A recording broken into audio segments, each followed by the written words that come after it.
Alejandro Magno, Julio César, Genghis Khan, Napoleón Bonaparte. El final de los 4 grandes conquistadores. Imagina a un hombre que lloraba porque conquistar 2 millones de millas cuadradas no era suficiente para él. El cazador de gloria, Alejandro Magno, solo se preocupaba por una cosa: conquistar el mundo. Arrojó a su ejército a la batalla sin miedo a la derrota, como si fuera inmortal. ¿Y por qué no habría de pensarlo? El hombre estuvo en una racha de victorias durante 10 años. Sus hombres estaban cansados y querían regresar a casa para poder disfrutar de los lujos que habían ganado.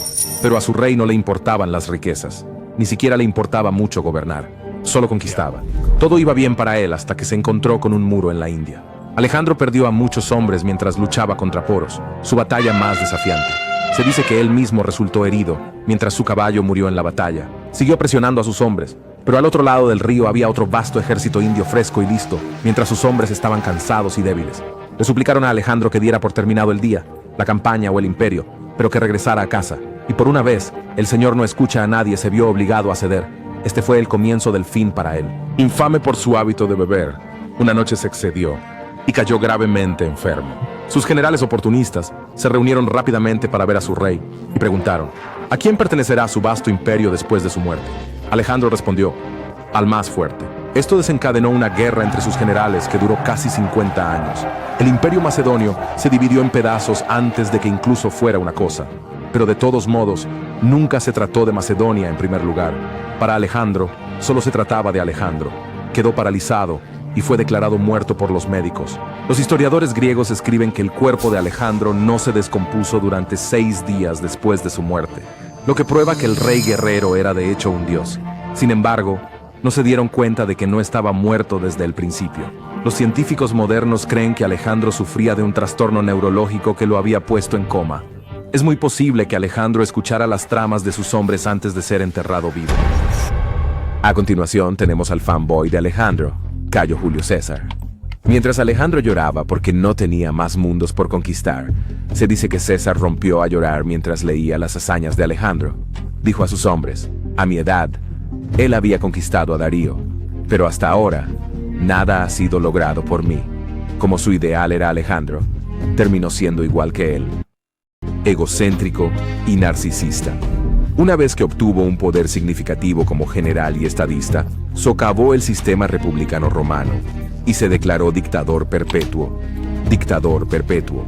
Tampoco era tímido al respecto, ya que se dice que dijo: si debes romper la ley, hazlo para tomar el poder. En todos los demás casos, respétala. Los senadores en Roma temían que César quisiera establecer una monarquía, lo que erosionaría completamente su autoridad.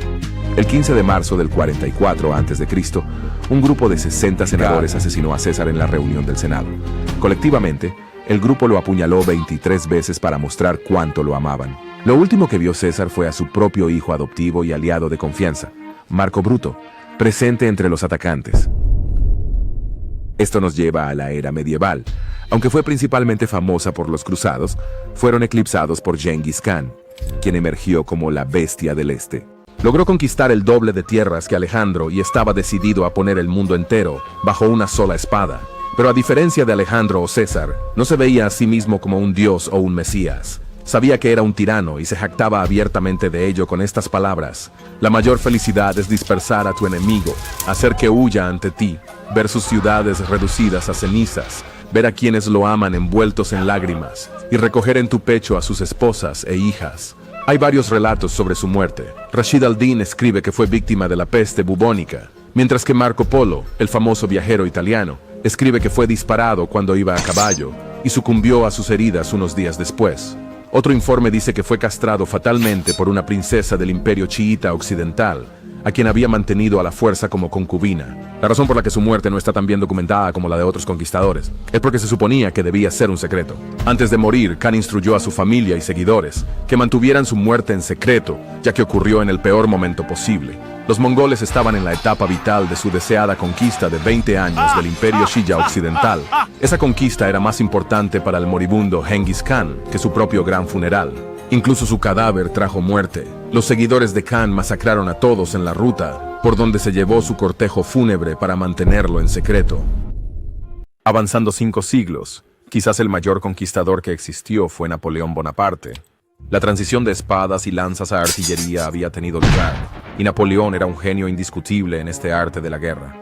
Aunque se convirtió en emperador en nombre de la defensa de la Francia revolucionaria, se puede ver que sus ambiciones lo llevaron mucho más allá.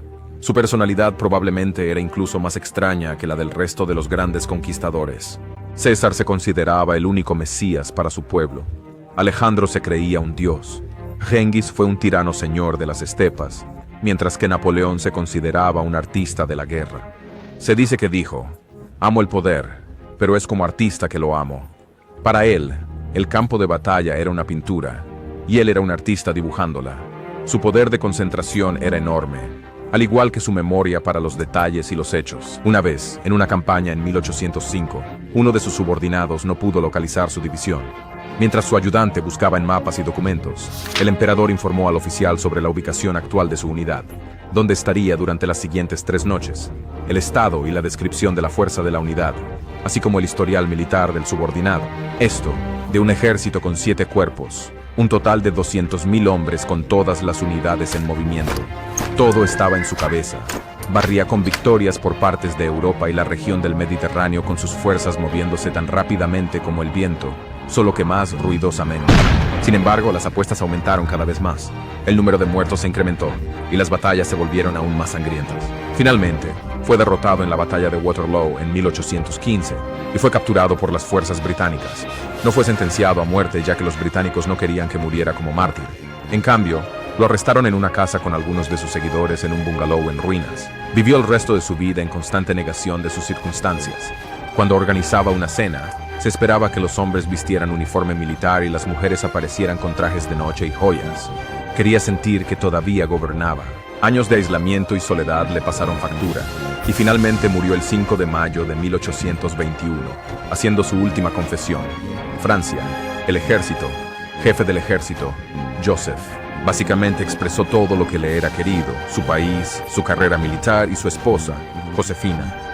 Este fue el fin de los 4 grandes conquistadores. Uno de ellos murió debido a una enfermedad repentina. Otro fue asesinado y traicionado por sus propios hombres. Una flecha venció a Genghis Khan mientras el artista murió en cautiverio. Aunque los 4 grandes conquistadores dejaron este mundo en circunstancias diferentes, tenían solo una cosa en común: todos murieron deseando más.